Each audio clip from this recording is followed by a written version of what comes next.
Hi, welcome to Buchan Stationery, and today we'll be reviewing and unboxing the re-release of the Parker 51 fountain pen. First created in 1941, Parker marketed the Parker 51 as the world's most wanted fountain pen. Why? Because this was a time of World War II, where there was a limit on consumer purchases in the United States. As such, the way that they marketed it, it was so big that it took years after to fully create and fulfill all the orders. The Parker 51 stands for the 51st anniversary of Parker back in 1939. So, over time, the design has undergone many changes, and over a while they kind of stopped releasing new pens. And finally, in 2021, Parker has decided to re-release the Parker 51 in 6 different colorways. The first 4 are the originals, and the 2 deluxe gold ones with the gold nibs. So, let's get into the review. When it was first released in 1941, the Parker 51 was quite different from other pens. First of all, it was the innovated hooded nib, and it was also paired with Parker's first fast-drying ink. And this kind of just answered the main conundrum that fountain pen lovers had, was how do you make a pen that dries fast on paper, but not fast enough where it'll dry within the pen. So back then they had a bunch of different colors, and the silhouette here and the whole streamlined transition between the barrel and the grip is quite nice, and it's pretty straight, and I really do like the hooded nib here. And over time, the Parker 51 did become a prized possession of many fountain pen collectors worldwide because of its different unique styles. And over time, of course, the Parker 51 has undergone many changes, and especially with this new re-release, let's mention some of the changes that they have done, some upgrades, and what has stayed the same from the original fountain pen. So first of all, what has stayed the same? The hooded nib, it's been the exact same, and they keep it the exact same way. The resin barrel also stays the same.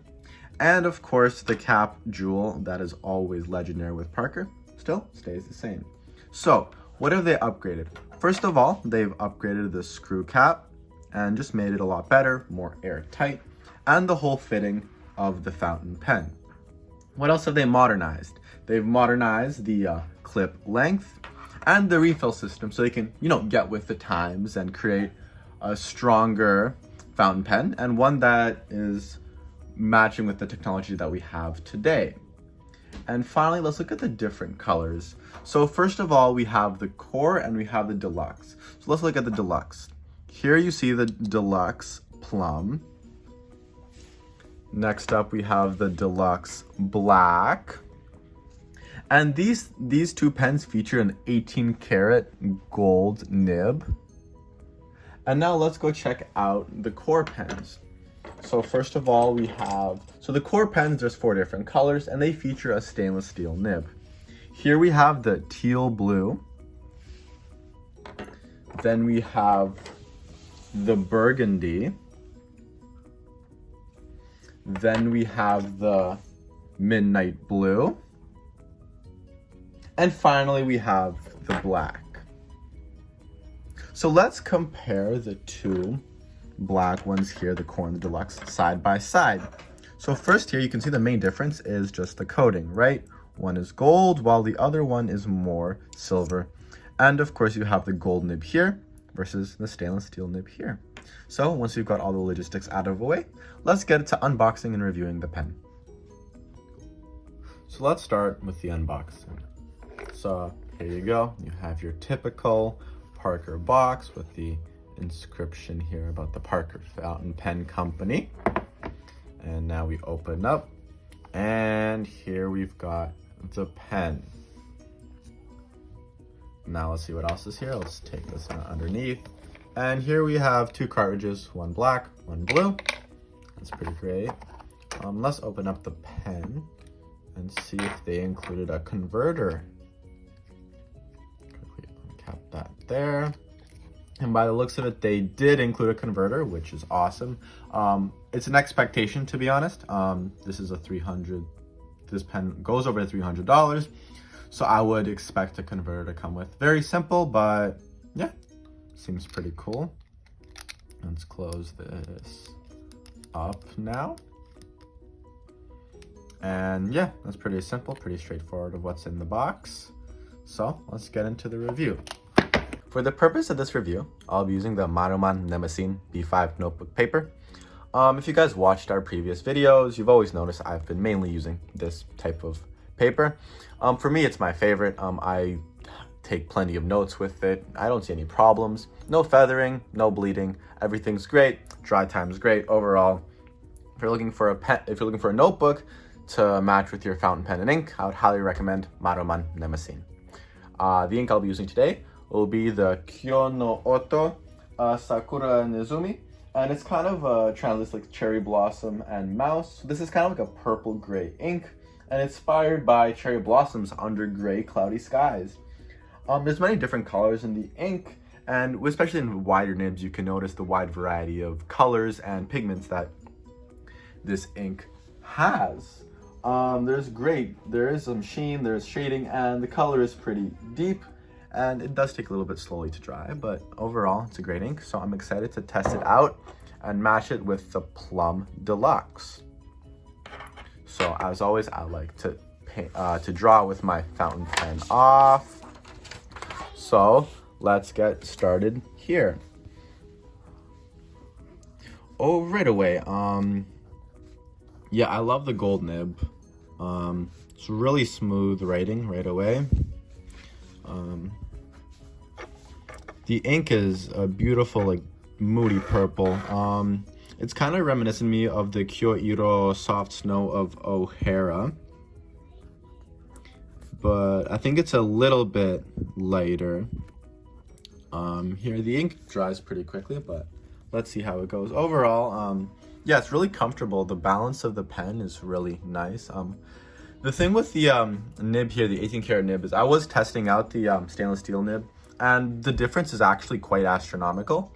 When I was like wondering why there was such a stark difference in prices between the stainless steel and the gold trim, I can see why. The gold nib is just great to write with, and it's really smooth, and I do love the hooded nib here. Really light, it's great. Yeah, nothing bad here. So let's go check out the dry times of the ink. Let me get out my clock here and a timer here, my stopwatch here, and let's begin here.